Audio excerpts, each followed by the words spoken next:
ప్రభువు నామమునకు స్తోత్రములు. నజరేయుడైన యేసుక్రీస్తు వారి పరిశుద్ధ నామమున ప్రపంచంలో ఉన్న వారందరికీ శుభం కలుగునగాక. ఆమేన్. ఈరోజు పరిశుద్ధ గ్రంథములోని సామెతల గ్రంథంలో 2 వాక్యాలు చదువుకుందాం. సామెతల గ్రంథము 3వ అధ్యాయము 7వ వచనము 8వ వచనం చదువుకుందాం. పరిశుద్ధ గ్రంథములో ఈ విధంగా వ్రాయబడి ఉన్నది. నేను జ్ఞానిని కదా అని నీవనుకొనవద్దు. యెహోవా యందు భయభక్తులు కలిగి చెడుతనము విడిచిపెట్టుము. అప్పుడు నీ దేహమునకు ఆరోగ్యమును, నీ ఎముకలకు సత్తువయు కలుగును. ప్రభు ఈ విధంగా సెలవిచ్చారు. ఏమనంటే సామెతల గ్రంథంలో, నీవు జ్ఞానివి కదా అనుకోవద్దు. యెహోవా యందు భయభక్తులు కలిగి ఉండుము. నీకు ఆరోగ్యమును, నీ ఎముకలు సత్తువయు కలుగుతుందని ప్రభు సెలవిచ్చారు. మనలో చాలామంది ఆరోగ్యం లేని వారు ఉన్నారు, ఎముకలకు సత్తువు లేని వారు ఉన్నారు.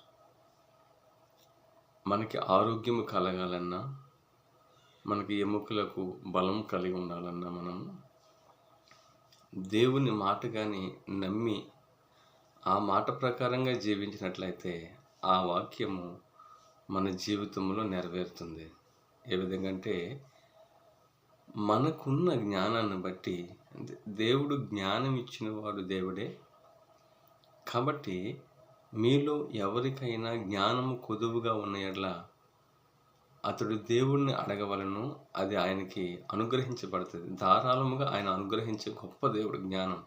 మనకి జ్ఞానము అడిగినప్పుడు జ్ఞానం అనుగ్రహించే గొప్ప దేవుడు కనుక, ఆ జ్ఞానము కలిగి ఉన్న మనం ఏమని అనుకోవాలంటే, ఈ జ్ఞానము దేవుడిచ్చిందే అనే ఒక భావంతో మనం ఉండాలి కానీ, నేను జ్ఞానిని కదా అని గర్వం పడకూడదు.